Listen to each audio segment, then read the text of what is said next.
家伙，你这条命，我今天收定了。老师不能继续陪在你身旁了。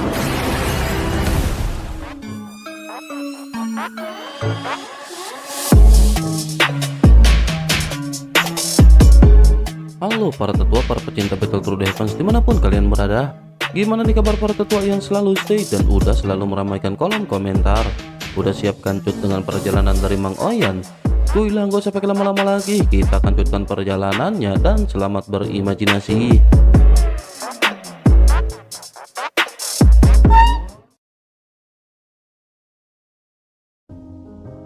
Cerita masih berkancut dengan Xiaoyan yang pada saat ini berhadapan dengan pria jelek. Xiaoyan yang awalnya berniat untuk menggunakan teknik terkuatnya pada saat ini digagalkan. Tekanan dari kekuatan jiwa yang kuat melonjak dari sosok dengan bola mata dan pupil mata berbentuk vertikal. Xiaoyan dipenuhi dengan keraguan begitu Xiaoyan menatap ke arah sosok tersebut. Xiaoyan merasa bahwa sosok ini sangat familiar dan sangat mirip dengan Goyan. Tetapi meskipun begitu, Xiaoyan pada saat ini masih tidak mau menyerah. Xiaoyan kembali mendorong telapak tangannya ke depan.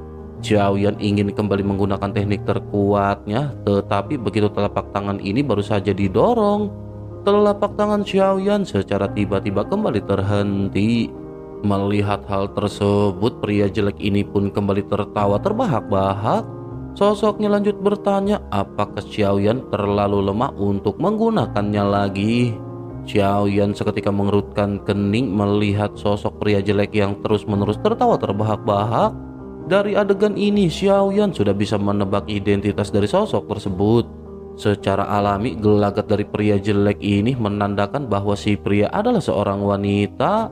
Namun ketika Xiaoyan memikirkan hal ini dan menatap ke arah pria jelek tersebut, Xiaoyan merasa bahwa sosoknya terlihat menjijikan. Segera setelah itu, segel dewa jahat pada akhirnya kembali muncul di antara alis Xiaoyan. Di saat berikutnya, fluktuasi jiwa yang kuat segera terpancar dari tubuh Xiaoyan. Xiaoyan tahu bahwa untuk mematahkan kekuatan jiwa dari sosok bola mata yang memiliki pupil vertikal adalah dengan melepaskan Goyan. Tetapi jika Xiaoyan melepaskan Goyan, maka keberadaannya akan diketahui. Dengan begitu, maka diperkirakan alam iblis keabadian kuno akan mencoba yang terbaik untuk segera menangkap Goyan. Oleh karena itu, pada saat ini yang bisa dilakukan oleh Xiaoyan hanyalah menggabungkan klon pemakan jiwa. Tetapi meskipun begitu, kekuatan dari klon pemakan jiwa pada saat ini sama sekali tidak bisa menandingi pupil vertikal biru. Apa yang pada saat ini dilakukan oleh Xiaoyan tampaknya benar-benar sia-sia. Klon pemakan jiwa bagaimanapun masih terlalu lemah. Jika saja ia bisa menelan beberapa jiwa keabadian dewa yang kuat, hal itu mungkin akan membuat jiwa mereka menjadi semakin kuat. Sementara itu di kejauhan, pria jelek ini kembali mengulurkan kelima jarinya ke arah Xiaoyan. Kelima jarinya ini sepertinya adalah senjata yang paling ampuh yang ia miliki. Begitu kelima jari ini berdetak, garis-garis darah pada saat ini muncul di tubuh Xiaoyan. Pria jelek itu memandang ke arah Xiaoyan dan begitu melihat ke arah garis darah, ia menatap ke atas dan ke bawah tubuh Xiaoyan. Sosoknya bergumam bahwa ini merupakan tubuh yang sangat kuat. Ada pesona yang tak terlukiskan di mata sosok pria jelek, seolah-olah ia sedang mengagumi sebuah karya seni. Selanjutnya, tubuh Xiaoyan pada saat ini meledak dan berubah menjadi potongan yang tak terhitung jumlahnya. Hal ini cukup untuk membuat Xiaoyan pada saat ini kehilangan kekuatan bertarungnya. Namun bersama dengan hal tersebut, Xiaoyan juga pada akhirnya menyadari sesuatu. Xiaoyan menyadari bahwa pertarungan ini merupakan pertarungan yang tidak sederhana. Xiaoyan sejujurnya tidak akan bisa menang sama sekali ketika berhadapan dengan pria jelek tersebut. Xiaoyan berpikir bahwa Yuyan adalah klon yang dimiliki oleh si atau nomor 4. Melihat pria jelek di hadapannya, mata Xiaoyan juga pada akhirnya segera menunjukkan keraguan. Xiaoyan tanpa sadar bergumam di dalam hatinya, mungkinkah orang ini juga adalah klon dari si atau nomor 4? Xiaoyan merasa bahwa hal ini sangat mungkin terjadi dan Xiaoyan mengira bahwa si pasti sangat kuat. Tetapi meskipun begitu, Xiaoyan tidak pernah menyangka bahwa sebagai seorang wanita, ia bisa berlatih sedemikian rupa hingga memiliki kekuatan yang begitu menakutkan. Dapat dikatakan ia menggunakan lelaki sebagai kuali sepanjang sejarah kultivasinya. Namun di dalam sejarah kultivasi, sebagian besar laki-laki telah menggunakan perempuan sebagai kuali untuk berlatih. Sangat jarang terjadi Xiaoyan melihat seorang perempuan menggunakan laki-laki sebagai kuali untuk berlatih. Xiaoyan pun bergumam bahwa Xiaoyan khawatir kekuatan dari sosok keempat ini bahkan lebih tinggi daripada permaisuri. Karakter seperti ini juga benar-benar tidak dapat ditolak oleh Xiaoyan sama sekali. Xiaoyan pun menggertakkan gigi dan bergumam bahwa sekarang Xiaoyan telah berhasil menerobos ke alam dewa leluhur dewa asli. Tianxun dan Ningyao juga telah dilenyapkan, tetapi token iblis keabadian kuno belum didapatkan. Jika begitu permasalahannya, maka Xiaoyan pada saat ini harus menemukan cara untuk meninggalkan tempat ini. Tetapi meskipun begitu, nomor 4 pada saat ini tampaknya benar-benar ingin memaksa Xiaoyan terus-menerus. Baik Xiaoyan pada saat ini melawan ataupun Xiaoyan berdiam diri, hasilnya akan sama saja. Jika pria jelek di hadapan Xiaoyan ini adalah klon nomor 4, mungkin saja Yuyan akan muncul ketika Xiaoyan sekarat. Begitu Xiaoyan memikirkan hal ini, Xiaoyan pada akhirnya merancang rencana untuk berpura-pura kalah. Xiaoyan pada akhirnya melanjutkan pertarungan hingga pada akhirnya Xiaoyan dikalahkan dengan cepat. Tubuh Xiaoyan benar-benar kembali dihancurkan dan aura Xiaoyan pada saat ini menipis. Acting yang ditampilkan oleh Xiaoyan ini terasa nyata dan luka di tubuhnya juga terlihat nyata. Nyawa Xiaoyan pada saat ini berangsur-angsur di ujung tanduk dan Xiaoyan tiba-tiba tertawa liar. Xiaoyan lanjut berkata bahwa meskipun Xiaoyan tidak tahu mengapa si pria ingin menghabisi Xiaoyan, meskipun Xiaoyan hari ini harus mokat, Xiaoyan juga akan mengajak si pria. Begitu selesai berbicara, Xiaoyan seketika mengeluarkan aura seolah-olah Xiaoyan akan menghancurkan diri. Xiaoyan lanjut berteriak dengan marah bahwa sungguh sangat disayangkan karena Xiaoyan telah memiliki tubuh yang sesempurna ini. Meskipun Xiaoyan tidak tahu siapakah si pria jelek, tetapi Xiaoyan akan kembali setelah reinkarnasi untuk membalas dendam. Mata pria jelek itu pun tiba-tiba menunjukkan keterkejutan seolah-olah ia tidak menyangka bahwa Xiaoyan akan memilih untuk menghancurkan diri sendiri. Sosoknya tanpa sadar bergumam bahwa ini merupakan tubuh yang sempurna. Mungkinkah ia benar-benar berniat untuk menghancurkan dirinya sendiri? Si pria sedikit terdiam dan tampak dipenuhi dengan pergolakan di dalam benaknya. Selanjutnya sosoknya bergumam bahwa ia tidak bisa membiarkan Xiaoyan menghancurkan dirinya sendiri. Ia tidak akan memiliki kesempatan untuk menemukan tubuh aslinya dan tubuh fisik ini juga memang terlihat sangat indah. Meskipun tubuh ini adalah klon, bukan tidak mungkin ia akan memberikan manfaat baginya. Pada saat yang sama di kompas di luar gerbang kuno, Yuyan tiba-tiba memiliki mata indah yang sedikit menyipit. Tiba-tiba sosoknya berdiri dan selanjutnya sosoknya menghilang di kompas. Sementara itu Xiaoyan pada saat ini terus-menerus mengedarkan aura ganas di tubuhnya. Tentu saja sebenarnya Xiaoyan tidak berniat untuk meledakkan diri dan Xiaoyan hanya ingin tahu apakah tebakannya benar. Setelah beberapa saat pada akhirnya suasana menjadi canggung karena Xiaoyan belum menemukan kemunculan Yuyan. Xiaoyan pun bertanya-tanya, mungkinkah tebakan Xiaoyan salah? Xiaoyan pada akhirnya menggertakkan gigi, tetapi setelah beberapa saat, tiba-tiba suara keras terdengar membangkitkan pikiran Xiaoyan. Suara tersebut berkata bahwa ia akan menghabisi siapa saja yang berani menyentuh Xiaoyan. Xiaoyan pun seketika melirik ke arah sumber suara tersebut dan semuanya benar seperti apa yang diduga oleh Xiaoyan.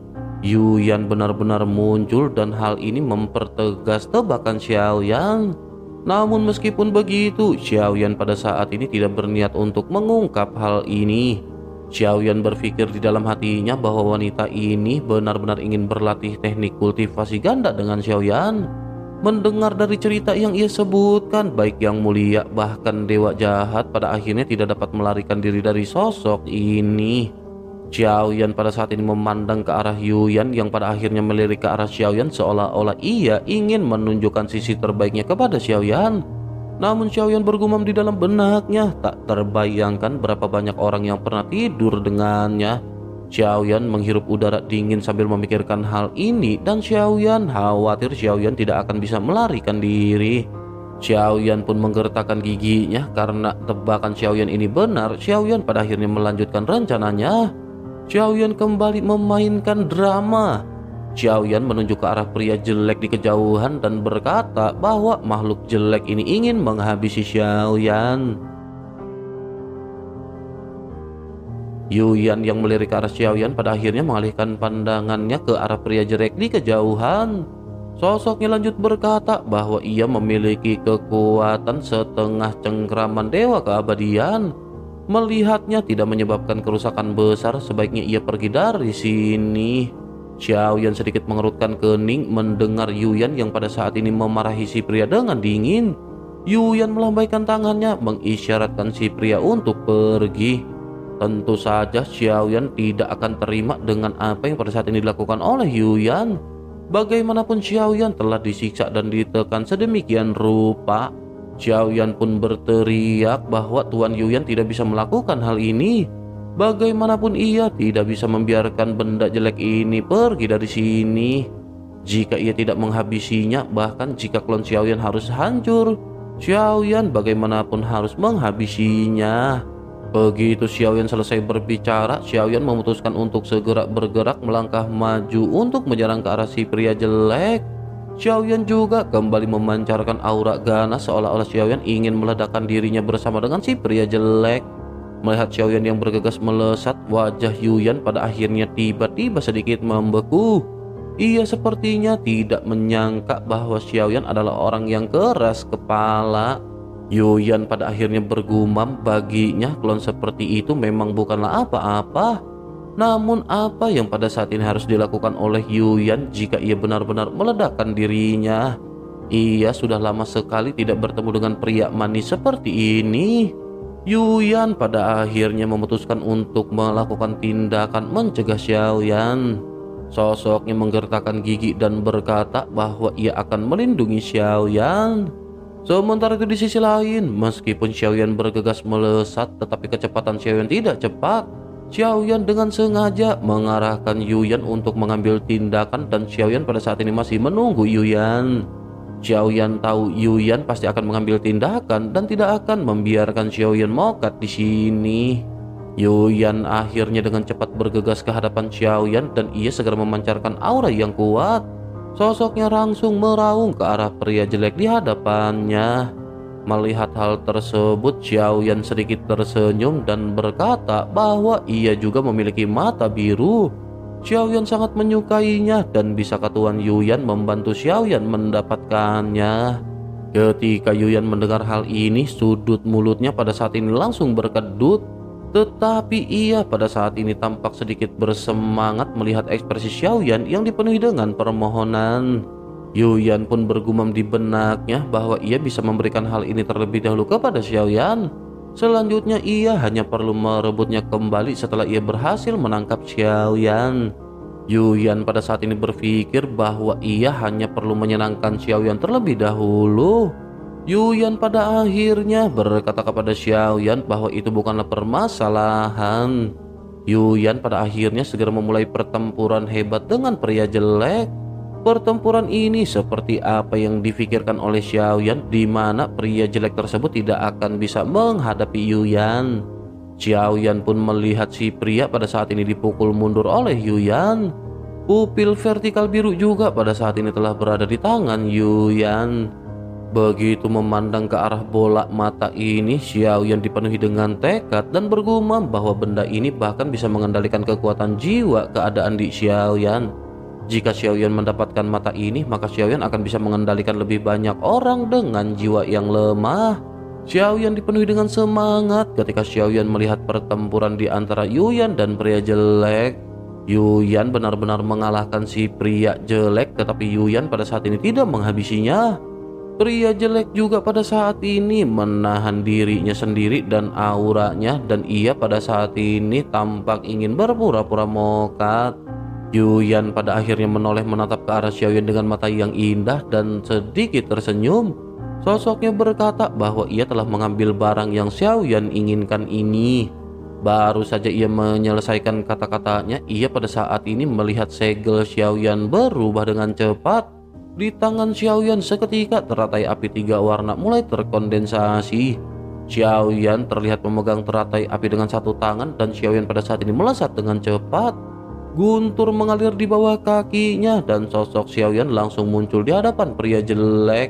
Xiaoyan dengan lembut menggerakkan telapak tangannya ke depan dan Angry Buddha Lotus Flame 3 warna tepat berada di atas perut pria jelek yang tergeletak di tanah. Segera setelah itu Xiaoyan sedikit mundur dan ledakan pada akhirnya terjadi.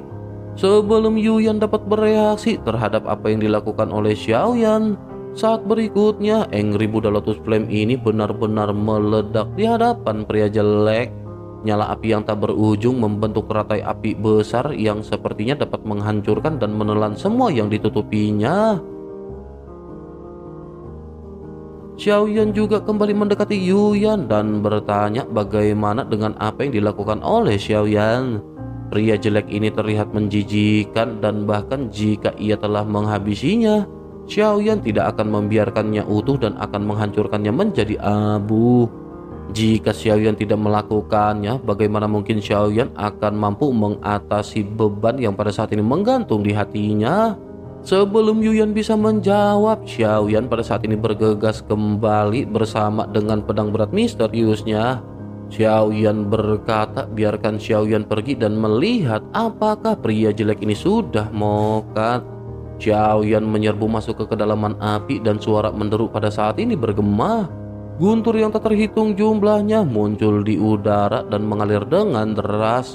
Mata Yuyan pada saat ini bergerak-gerak begitu ia melihat adegan ini. Ia sangat dipenuhi dengan kebencian. Xiaoyan benar-benar memanfaatkan hal ini untuk menghancurkan klonnya yang lain menjadi abu. Guntur pada saat ini terus menyambar dan asap serta debu pada akhirnya membumbung kemana-mana. Setelah sekian lama sosok Xiaoyan pada akhirnya kembali muncul dari asap dan debu dan kembali mendatangi Yuyan. Xiaoyan lanjut berkata sebaiknya mereka jangan khawatir. Pria jelek ini pasti tidak akan lagi bisa dibangkitkan. Jiwa yang tersisa yang muncul di sekitarnya akan dibakar menjadi abu.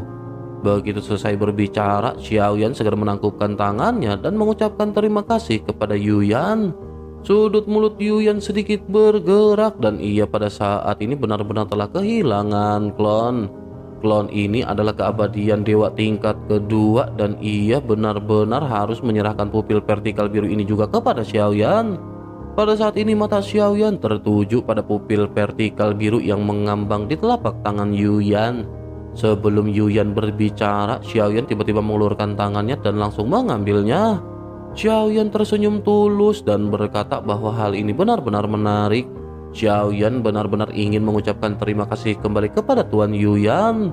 Xiaoyan pada saat ini mengabaikan sedikit ekspresi yang melonjak di wajah Yuyan. Xiaoyan berpura-pura tidak menyadarinya dan menatap ke arah pupil vertikal biru. Begitu pupil vertikal biru ini berubah menjadi seukuran telapak tangan. Xiaoyan melihat bola mata ini sekilas dan ini memang mirip dengan mata anjing atau goyan.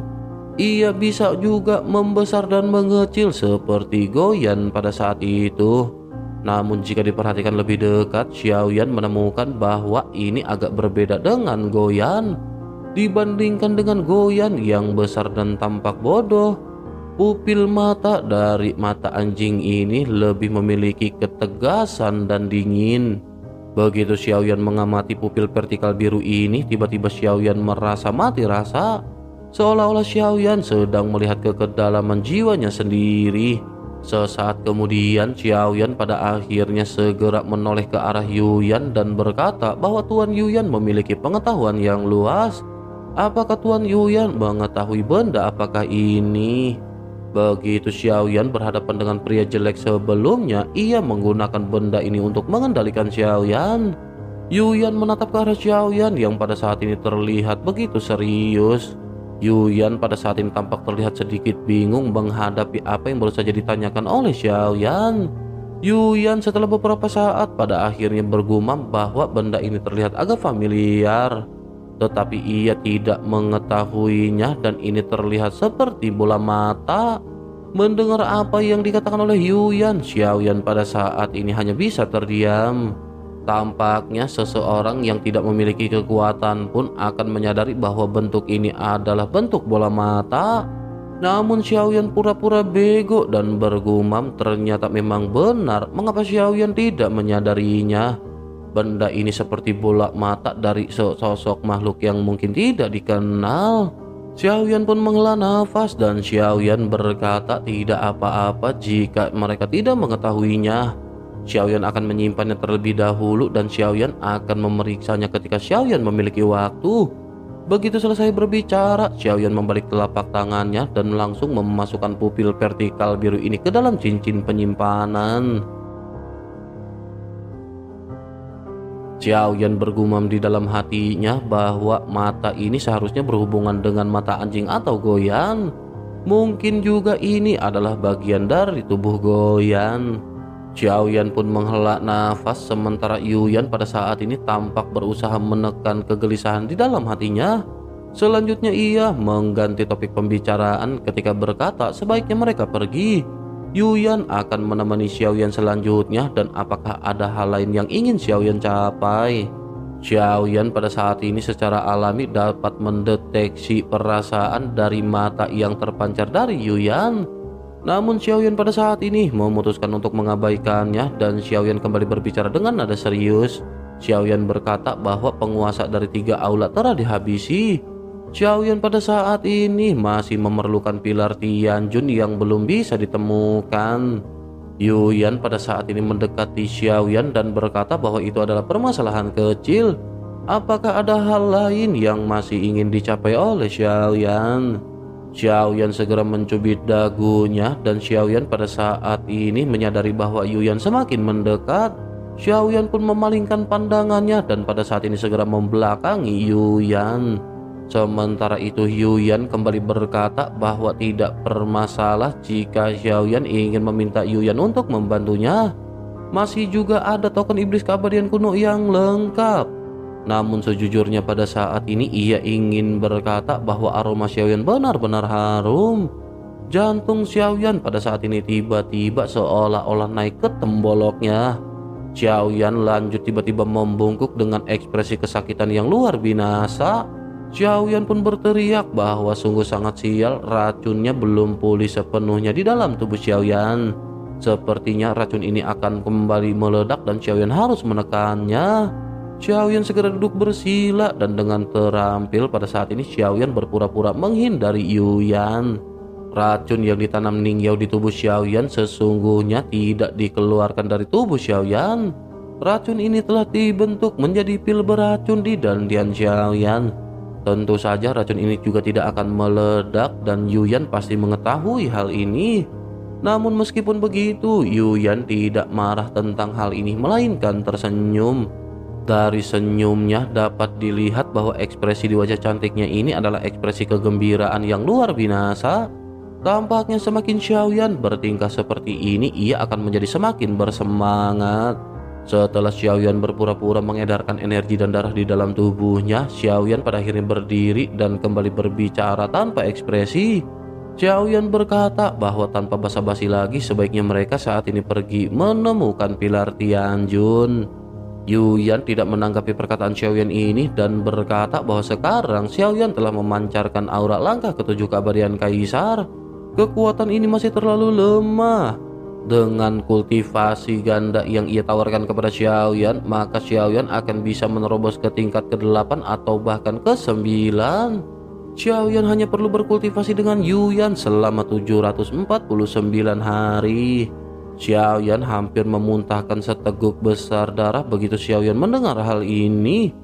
Jika dirasakan, waktu ini benar-benar cukup lama dan Xiaoyan benar-benar akan terkekang. Melihat ekspresi Xiaoyan ini, Yuyan pada akhirnya kembali menjelaskan kepada Xiaoyan. Yuyan berkata bahwa meskipun waktu ini terasa lama, tetapi hal ini akan memungkinkan Xiaoyan menembus langkah ke-8 atau bahkan langkah ke-9. Selain itu, Xiaoyan juga akan memiliki kemudahan untuk dapat menerobos keabadian dewa di masa depan. Xiaoyan pada saat ini terdiam mendengar apa yang dikatakan oleh Yuyan. Xiaoyan sadar jika Xiaoyan menolak pada saat ini, Xiaoyan khawatir Yuyan pasti akan enggan untuk menyerah. Xiaoyan pun bertanya-tanya apa yang pada saat ini harus dilakukan oleh Xiaoyan. Setelah beberapa saat, Xiaoyan pada saat ini sama sekali tidak memiliki jalan keluar. Xiaoyan dengan tersenyum pahit bergumam di dalam hatinya bahwa sepertinya hanya ini yang bisa dilakukan oleh Xiaoyan. Xiaoyan tiba-tiba tampak memiliki ekspresi malu. Xiaoyan pada akhirnya mau tidak mau bertanya apakah kultivasi ganda ini benar-benar akan membuat Xiaoyan menerobos ke langkah ke-9 keabadian kaisar. Yuyan segera berkata bahwa langkah ke-9 tidak bisa dijamin. Semua itu tergantung apakah Xiaoyan bisa mencapainya atau tidak, tetapi langkah ke-8 bisa dijamin. Xiaoyan sedikit mengerutkan kening begitu mendengar hal ini dan Xiaoyan mencubit dagunya. Xiaoyan pun lanjut bergumam bahwa kedengarannya hal ini sangat menggoda, tetapi Yuyan tertegun mendengar Xiaoyan yang pada saat ini berbicara sampai di titik ini. Yuyan tampak segera fokus menatap ke arah Xiaoyan sementara Xiaoyan pada saat ini menoleh ke kejauhan. Zhonggu dan yang lainnya pada saat ini terlihat mendekat ke sini, tetapi sosok mereka segera bergetar dan berhenti berbalik. Xiaoyan pada akhirnya kembali menatap ke arah Yuyan yang pada saat ini sedang menunggu kata-kata Xiaoyan. Xiaoyan pada akhirnya berkata bahwa apa yang ditawarkan oleh Tuan Yuyan memang begitu menggoda. Tetapi pada saat ini Yuyan tiba-tiba memiliki ekspresi dengan mata yang melebar dan ia pada saat ini menyadari apa yang akan dikatakan oleh Xiaoyan. Yuyan pun segera berkata, mungkinkah Xiaoyan tidak ingin melakukannya? Xiaoyan pun mengangguk dalam diam sementara Yuyan pada saat ini sedikit menyipit. Sementara itu Xiaoyan pada saat ini berkata, mungkinkah Tuan Yuyan bisa melakukan hal tersebut tanpa adanya emosi? Mungkinkah Tuan Yuyan bisa melakukan hal ini tanpa adanya perasaan di dalam hatinya? Mendengar hal tersebut, Yuyan pada saat ini menutup mulutnya dan sedikit tersenyum. Sosoknya lanjut bergumam bahwa ia tidak menyangka Xiaoyan akan menjadi semakin menarik. Selain itu tidak menjadi permasalahan jika Xiaoyan tidak ingin melakukannya. Tidak menjadi permasalahan jika Xiaoyan juga tidak memiliki perasaan atau emosi kepada Yuyan. Ia pada saat ini memiliki pil 9 naga yang sejati di sini. Satu pil saja akan membuat Xiaoyan tetap berdiri tegak, sementara 2 pil bisa mengubah Xiaoyan menjadi naga sesungguhnya. Yuyan membalik telapak tangannya dan 2 botol batu giok muncul di kedalaman telapak tangannya. Xiaoyan pada saat ini tertegun dan tiba-tiba bersamaan dengan hal tersebut, ruang di area sekitar bergetar dan cahaya biru menyelimuti langit. Dalam cahaya biru ini, bayangan hitam tiba-tiba terlihat terkondensasi. Mata Yuyan pada saat ini langsung tertarik dan menoleh ke arah sumber cahaya. Bayangan hitam perlahan keluar terbungkus jubah hitam besar menutupi seluruh sosok tersebut. Sosok ini tertawa perlahan sebelum akhirnya bertanya apakah mereka yang menghabisi pengikutnya. Ekspresi Yuyan seketika berubah serius dan ini merupakan sesuatu yang belum pernah dilihat Xiaoyan sebelumnya dari Yuyan. Xiaoyan seketika mempercayai bahwa Yuyan pada saat ini benar-benar terkejut dan ini bukanlah suatu karangan. Yuyan pada saat ini segera bertanya ke arah sosok tersebut, siapakah sosok itu? Xiaoyan juga pada saat ini sedikit bingung melihat kemunculan sosok yang tiba-tiba. Namun sesaat kemudian Xiaoyan benar-benar merasa familiar dengan cahaya biru yang terpancar. Xiaoyan pun segera dipenuhi dengan keterkejutan dan bertanya-tanya di dalam hatinya, mungkinkah si pria membicarakan Ning Yao? Xiaoyan pada saat ini benar-benar bingung sementara pria berjubah hitam lebar sedikit bergetar dan Xiaoyan melihat titik cahaya yang tak terhitung jumlahnya. Selanjutnya titik cahaya ini terkondensasi dan terlihat jiwa yang tersisa yang mengembun. Munculnya sisa jiwa ini juga mengejutkan Xiaoyan karena ini tidak lain adalah Ning Yao. Xiaoyan menghirup udara dingin dan Xiaoyan segera bergumam bahwa ini adalah orang atau pemimpin di balik mansion surgawi. Suara di balik jubah berwarna hitam pada saat ini kembali terdengar dengan nada yang lebih kejam. Sosoknya berteriak bahwa ia benar-benar berani menghabisi dua pengikutnya. Mendengar hal tersebut, meskipun Xiaoyan pada saat ini merasa ngeri, sosok Xiaoyan yang tinggi dan kurus tidak menunjukkan rasa takut sama sekali. Xiaoyan pada saat ini dengan arogan segera bertanya mengapa Xiaoyan tidak boleh menghabisi mereka. Mendengar apa yang dikatakan oleh Xiaoyan, jubah hitam lebar ini pun perlahan mengangkat kelapanya. Sosoknya lanjut tertawa dan berkata bahwa nada bicara Xiaoyan ini sombong sekali. Ia hanyalah seekor semut dan beraninya ia membuat kesalahan di depan dewa ini. Begitu Xiaoyan mendengar kata-kata ini, pupil mata Xiaoyan tiba-tiba menyusut. Apa yang muncul di balik jubah berwarna hitam ini bukanlah wajah manusia. Xiaoyan melihat pusaran biru di atas topeng seolah-olah ada bintang di dalamnya. Bintang ini juga bergerak perlahan. Begitu Xiaoyan memandang hal ini, krisis hidup dan mati yang sangat kuat menyelimuti hati Xiaoyan. Meskipun Yuyan ada di samping Xiaoyan, tetapi Xiaoyan tidak merasakan adanya rasa aman sedikit pun. Mungkin jika identitas asli Yuyan yakni Si atau nomor 4 berada di sini, Xiaoyan masih memiliki harapan. Xiaoyan pun menggertakkan giginya ketika menatap kembali ke arah pria berjubah di hadapannya. Xiaoyan pun lanjut berkata bahwa ia adalah dewa yang telah dibangkitkan dan apakah ia benar-benar berani mengambil tindakan. Begitu Xiaoyan mengatakan hal ini, pria berjubah hitam itu pun seketika terdiam. Selanjutnya sosoknya berkata bahwa ini benar-benar menarik. Xiaoyan sebenarnya mengenalinya, tetapi bagaimana meski ia mengenalinya? Xiaoyan pada saat ini benar-benar akan segera dihukum karena menghabisi dua pengikutnya.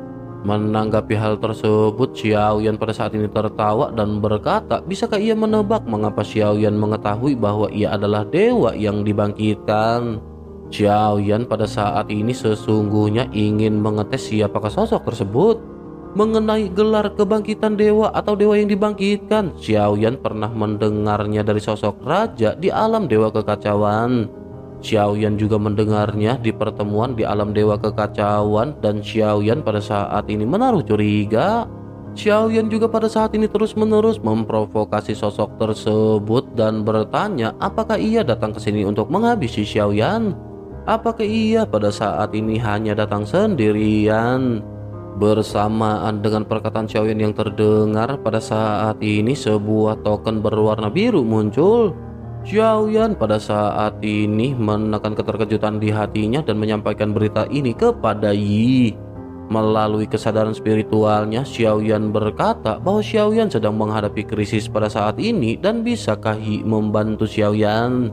Xiaoyan hanya bisa mencoba bertanya kepada Yi yang juga berasal dari alam dewa kekacauan. Suara Yi pada akhirnya langsung terdengar di telinga Xiaoyan. Sosoknya berkata bahwa sekarang Xiaoyan hanya perlu tenang dan Yi memerlukan koordinat Xiaoyan. Pikiran Xiaoyan pun seketika bergetar seolah tubuh Xiaoyan pada saat ini sedang dikendalikan. Tetapi perasaan ini hilang dalam waktu sekejap. Suara Yi kembali terdengar ketika berkata agar Xiaoyan menunggu sejenak.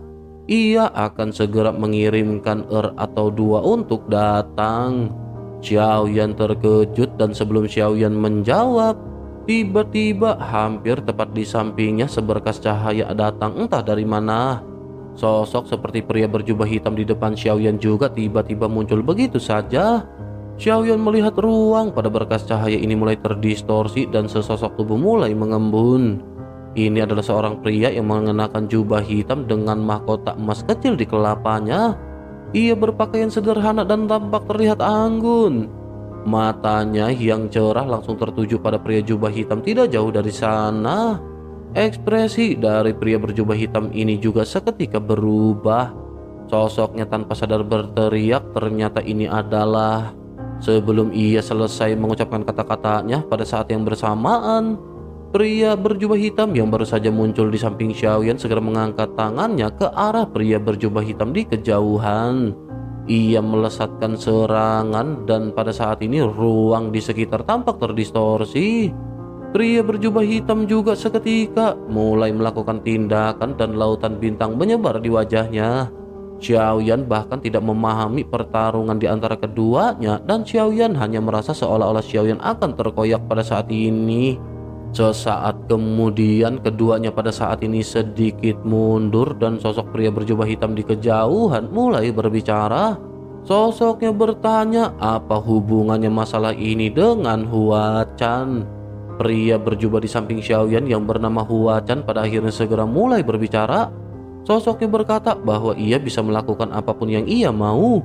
Jika tidak ada sebab akibat maka ialah yang akan menciptakan sebab akibat itu. Selain itu, apa gunanya ia pada saat ini menggunakan topeng dan karena ia telah mengganggu dunia ini, cepat atau lambat keberadaannya akan ditemukan. Menanggapi hal tersebut, sosok pria berjubah hitam di kejauhan pada saat ini tertawa. Sosoknya lanjut berkata, jangan mengira karena ia memiliki gelar Jiu yang Tianzun berarti ia tidak terkalahkan. Ia tidak akan bisa menghentikan pusaran air ini dan ia sebaiknya jangan khawatir. Pusaran air ini juga akan segera menghancurkan 9 alam lainnya. Begitu sosoknya selesai berbicara, pria bernama Hua Chan pada saat ini segera mengambil tindakan. Namun kali ini pria berjubah hitam di kejauhan tidak merespon melainkan mundur. Begitu melihat sosok tersebut pergi, Hua Chan pada saat ini tidak berusaha untuk mengejarnya. Mungkin ia tahu bahwa ia tidak akan bisa mengejarnya meskipun ia menginginkannya. Sosoknya hanya bisa bergumam bahwa tikus-tikus ini benar-benar begitu menjijikan. Sementara itu Xiaoyan pada saat ini menghela nafas lega dan menangkupkan tangannya mengucapkan terima kasih kepada nomor 2. Mata Hua Chan pada akhirnya tertuju kepada Xiaoyan dan begitu melihat Xiaoyan, alis Hua Chan sedikit berkerut dan mata harimaunya memancarkan aura yang menakjubkan. Sosoknya pada akhirnya bergumam mengapa nomor 1 mengirimnya untuk menyelamatkan seorang keabadian kaisar. Tepat ketika Hua Chan bingung, Yuyan pada saat ini tiba-tiba melangkah maju dan langsung berada di hadapan Hua Chan. Sosoknya lanjut bertanya mengapa Hua Chan berada di sini. Ia sudah lama sekali tidak bertemu dengannya dan ia sangat merindukannya. Hua Chan seketika menoleh dan ekspresinya tampak terlihat ketakutan. Ia bahkan tidak repot-repot berbicara kepada Xiaoyan. Ia pada saat ini melangkah mundur ketika menatap ke arah sosok Yuyan. Matanya tampak seperti ia baru saja melihat hantu dan tanpa penjelasan apapun, ia langsung terbang kembali ke sorotan cahaya dan meninggalkan tempat ini. Begitu melihat Hua Chan pergi, Yuyan pada saat ini tiba-tiba menunjukkan ekspresi penuh kekecewaan. Sementara itu Xiaoyan tersenyum pahit pada saat ini.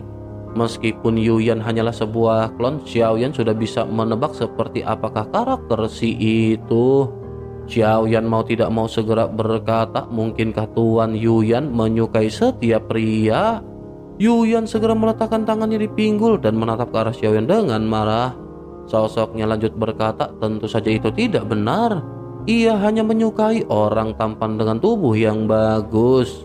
Tentu saja yang lebih penting lagi adalah ia bisa tegak.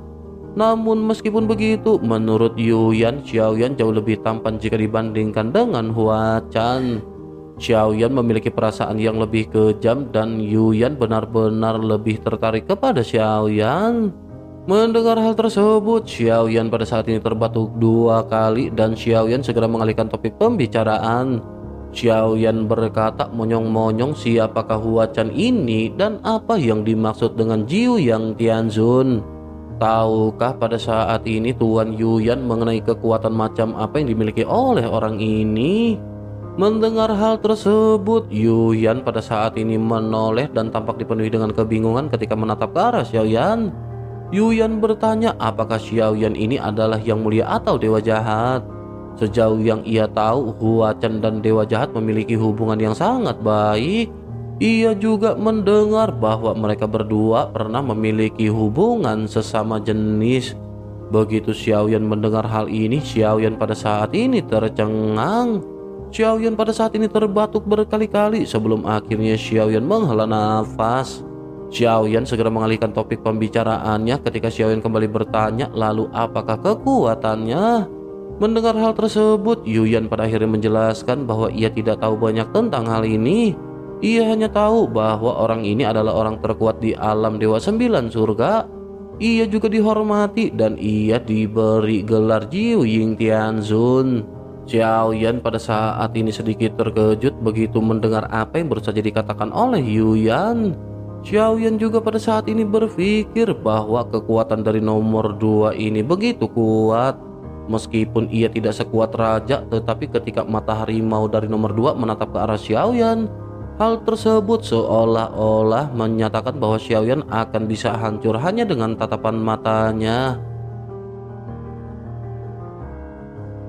Xiaoyan pun menghela nafas dan bergumam bahwa Xiaoyan sudah menduga bahwa nomor 2 sangat kuat.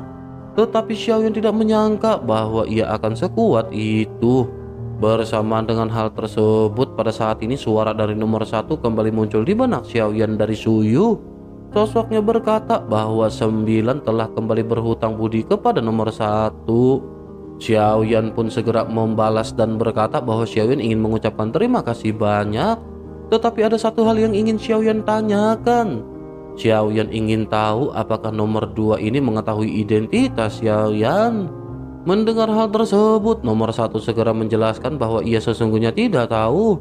Ia juga hanya memintanya untuk menyelamatkan orang dan ia tidak pernah memberitahu siapa orang yang harus diselamatkan. Adapun apakah ia melihat atau mengetahuinya sendiri, ia juga tidak mengetahuinya. Xiaoyan pun sedikit mengangguk sebelum akhirnya Xiaoyan kembali mengucapkan terima kasih kepada nomor 1. Xiaoyan memutuskan untuk tidak terus bertanya. Xiaoyan juga sesungguhnya bingung mengapa orang sekuat nomor 1 terus-menerus membantu Xiaoyan. Mungkinkah ia juga melakukan hal ini kepada semua orang di alam dewa kekacauan? Namun meskipun begitu, Xiaoyan pada saat ini berpikir karena Xiaoyan telah berhutang budi, Xiaoyan harus segera melakukan apa yang diminta oleh nomor 1. Bersamaan dengan hal tersebut, di sisi lain Yuyan pada saat ini segera maju ke hadapan Xiaoyan. Yuyan berkata bahwa ia pernah mendengar sebelumnya Dewa Jahat dan Huachan memiliki hubungan yang baik. Ia tidak pernah menyangka bahwa hal itu memang benar. Ia pada saat ini ingin tahu apakah Xiaoyan juga mungkin sama seperti Dewa Jahat. Xiaoyan menatap ke arah Yuyan dengan tatapan aneh dan Xiaoyan tidak menjawab. Yuyan pun segera berkata bahwa Xiaoyan tidak perlu mengatakannya. Setelah melalui semua ini untuk waktu yang lama, ia tahu bahwa Xiaoyan tampaknya tidak menyukai wanita. Yuyan mengerutkan bibirnya setelah ia baru saja berbicara. Sementara itu Xiaoyan tiba-tiba mengangkat alisnya begitu ia mendengar hal ini, dan Xiaoyan berpikir mengapa Xiaoyan tidak mengatakan hal ini terlebih dahulu. Mengapa Xiaoyan tidak kepikiran untuk mengatakan bahwa Xiaoyan tidak menyukai wanita? Daripada Xiaoyan mengatakan bahwa Xiaoyan tidak bisa melakukannya, lebih baik Xiaoyan mengatakan bahwa Xiaoyan memiliki kebiasaan yang sama seperti Dewa Jahat, dan dengan begitu Yuyan tidak akan memaksa Xiaoyan. Keheningan Xiaoyan ini juga tampaknya sepertinya menyetujui mengenai permasalahan ini. Xiaoyan sangat berharap Yuyan bisa menghentikan tindakannya setelah ia mengetahui Xiaoyan mengenai hal ini. Melihat Yuyan yang terdiam, Xiaoyan pada akhirnya memutuskan untuk kembali mengganti topik pembicaraan. Xiaoyan berkata bahwa jika dibandingkan dengan Yang Mulia, apakah menurutnya Jiu Yang Tianzun lebih kuat atau lebih lemah daripada Yang Mulia? Yuyan pun sedikit mengangguk dan berkata bahwa dari segi waktu Huachan sedikit lebih kuat. Tetapi dalam hal kekerasan Gu Zhongsheng lebih kuat dari Huachan. Selain itu, Xiaoyan buru-buru menyela Yuyan karena ini bukan jawaban yang diinginkan oleh Xiaoyan. Xiaoyan berkata sebaiknya ia menunggu sejenak karena yang ditanyakan oleh Xiaoyan adalah tentang kekuatan. Barulah Yuyan menunjukkan senyum sebelum akhirnya berkata, oh ternyata tentang kekuatan. Yuyan pun segera menjelaskan bahwa ia sesungguhnya tidak tahu tentang hal itu. Terlebih lagi, ia hanya berkomunikasi dengan mereka dan tidak pernah bertempur melawan mereka.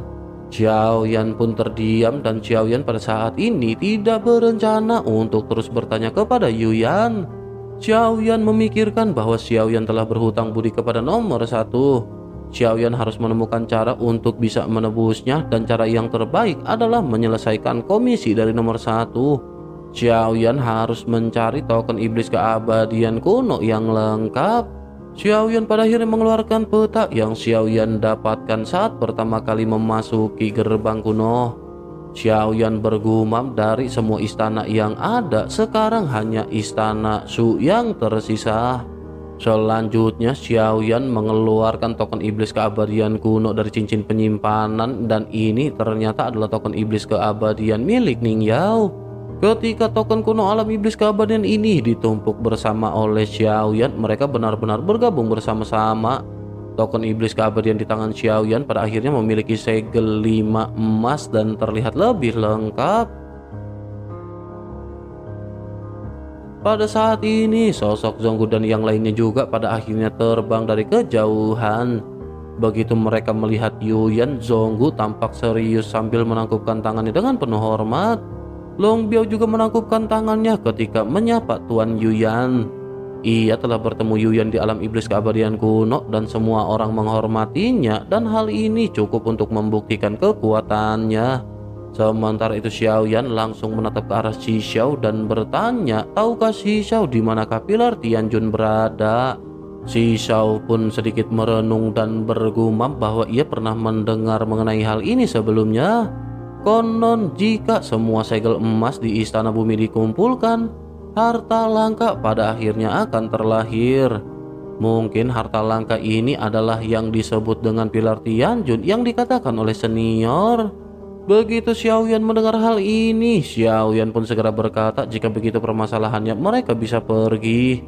Begitu Xiaoyan hendak melangkah, pada saat ini Xiaoyan mengangkat kelapanya melihat ke sekeliling. Xiaoyan menemukan adanya sesuatu yang aneh, seolah-olah ada sesuatu yang hilang. Xiaoyan akhirnya menyadari bahwa Yuyan pada saat ini benar-benar telah kembali menghilang.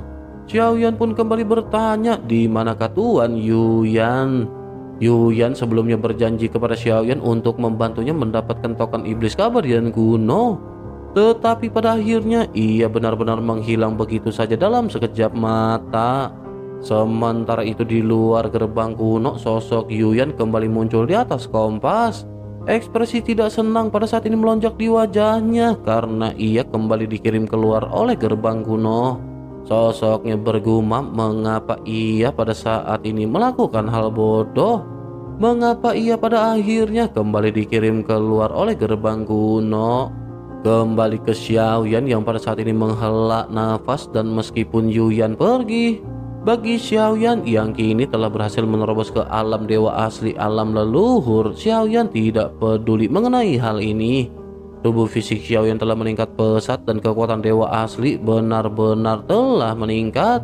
Xiaoyan juga pada saat ini berniat untuk langsung pergi ke istana Shu. Selain itu Xiaoyan juga teringat akan tugas dari nomor 2, yakni menghabisi mantan roh pedangnya yang bernama Dingmo. Xiaoyan pun bergumam bahwa Xiaoyan telah menyelesaikan Tianxun dan Ning Yao, tetapi masih banyak hal yang harus dilakukan selanjutnya. Xiaoyan harus menyelesaikan semuanya karena hal yang paling penting adalah Xiaoyan kembali ke sensi sesegera mungkin. Selanjutnya Xiaoyan pada akhirnya menghela nafas dan Xiaoyan kembali menoleh ke arah Xi Xiao. Xiaoyan berkata bahwa Xi Xiao boleh pergi saat ini. Long Biao juga tiba-tiba menyetujui perkataan Xiaoyan dari samping dan berkata itu memang benar. Bukankah Xi Xiao pada saat sebelumnya ingin pergi? Xiaoyan pun seketika menatap ke arah Long Biao yang pada saat ini sedikit terkejut. Sebelum Xiaoyan sempat berbicara, Long Biao pada saat ini segera berkata dengan tergesa-gesa. Long Biao menjelaskan bahwa ia tidak akan pergi dan ia tidak ingin pergi. Xiaoyan mengabaikan keduanya karena tidak peduli apakah mereka pergi atau tidak. Xiaoyan tidak terlalu peduli dan Xiaoyan pada saat ini menoleh ke arah Yongdong yang terlihat pucat. Melihat Yongdong yang memiliki segel bintang 4 di antara alisnya, kelembutan pada saat ini muncul di antara mata Xiaoyan. Meskipun dunia ini kejam dan yang lemah akan dimakan oleh yang kuat, Xiaoyan bukanlah tipe orang yang seperti itu, dan Xiaoyan pada saat ini menatap dengan dalam ke arah Yongdong. Meskipun Xiaoyan pada saat ini merasa bahwa tebakan Xiaoyan terhadap Yongdong sebelumnya salah, Yongdong adalah klan Cimi dan ia pada saat ini masih memiliki rahasia yang tersembunyi. Xiaoyan pun bertanya kepada Yongdong apakah ada yang ingin dikatakan oleh Yongdong kepada Xiaoyan. Yongdong hanya menatap ke arah Xiaoyan dengan tatapan rumit, tetapi pada akhirnya ia tidak berkata apapun. Yongdong tampaknya tidak ingin mengatakan apapun, atau mungkin ia tidak bisa mengatakannya. Xiaoyan juga tidak bertanya apa-apa lagi. Namun sebelum pergi, Xiaoyan menyerahkan 2 tetes esensi darah kepada Yongdong. Sekarang Xiaoyan telah menerobos dewa asli alam leluhur, dan energi serta darahnya di tubuhnya telah mengalami perubahan yang mengejutkan.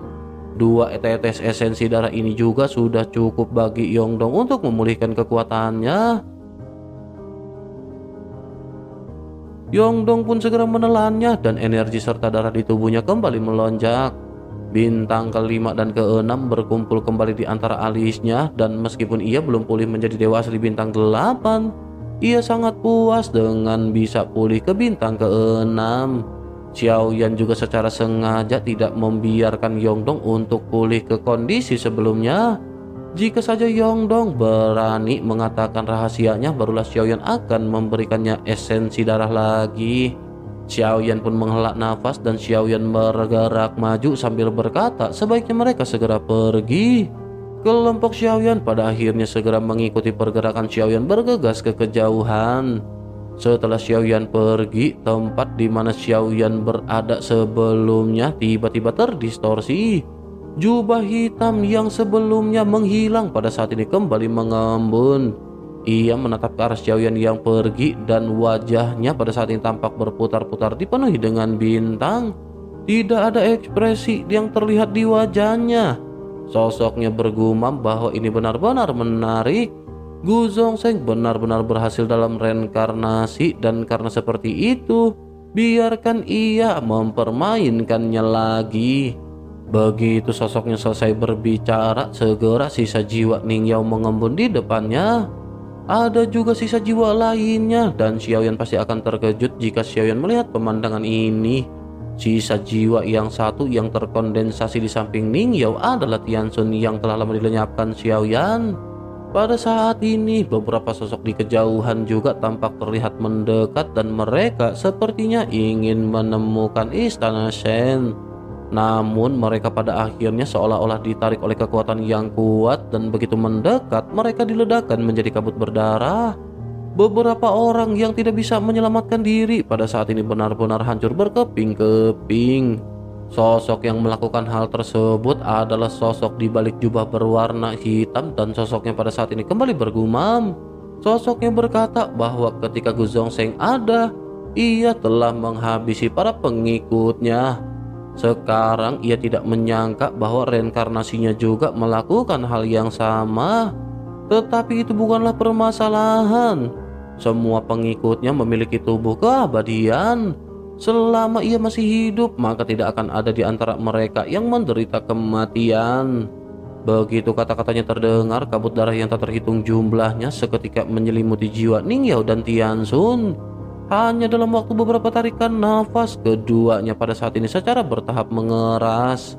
Pada akhirnya keduanya benar-benar kembali membentuk tubuh, dan mata mereka yang tertutup perlahan terbuka. Tawa tajam dari sosok di balik jubah berwarna hitam juga pada saat ini melonjak.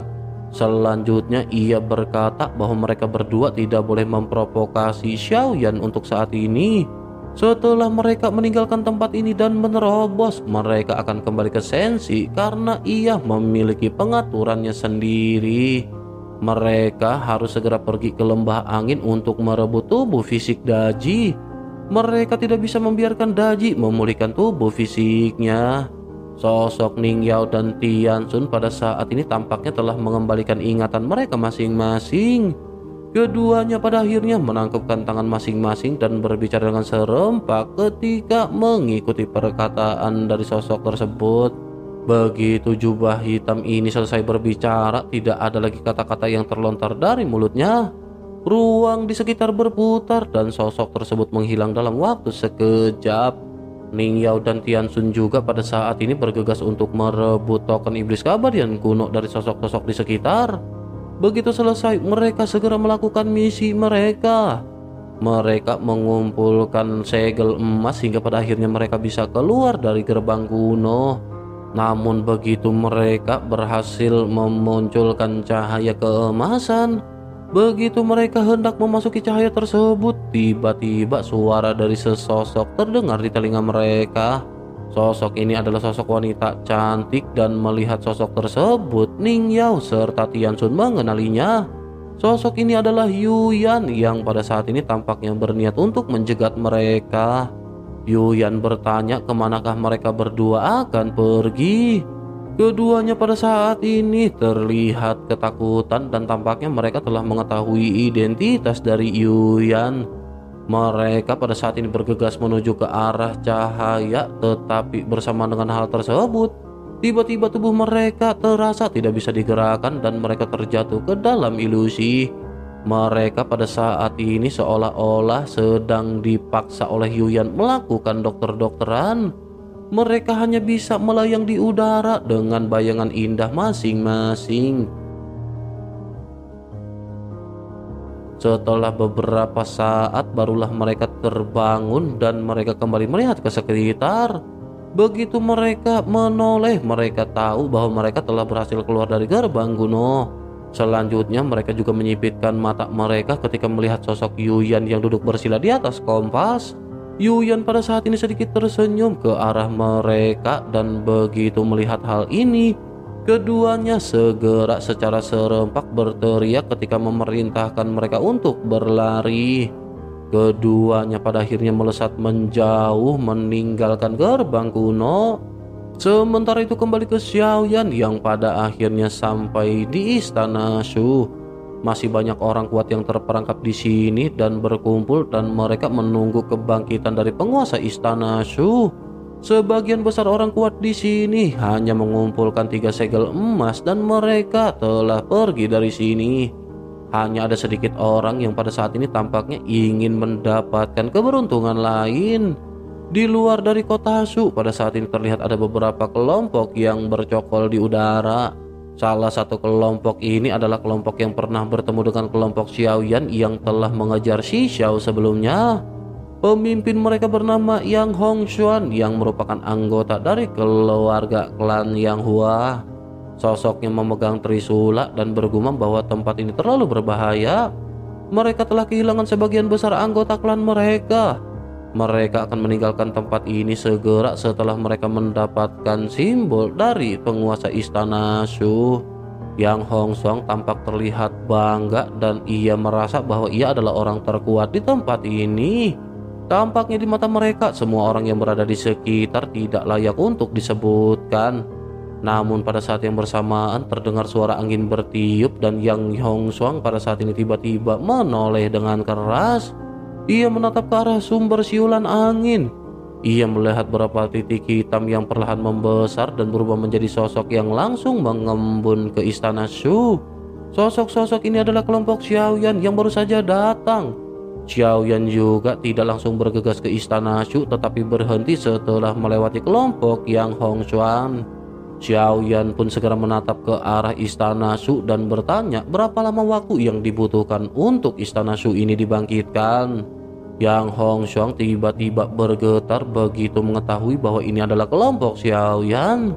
Sosoknya terdiam dan ia benar-benar tidak berani berbicara di hadapan Xiaoyan. Melihat Yang Hongshuang pada saat itu terdiam, Xiaoyan pun perlahan menoleh dan menatapnya dengan tatapan dingin. Barulah pada saat ini Yang Hongshuang terlihat sama sekali tidak berani membantah dan berkata bahwa seharusnya masih ada setengah bulan lagi.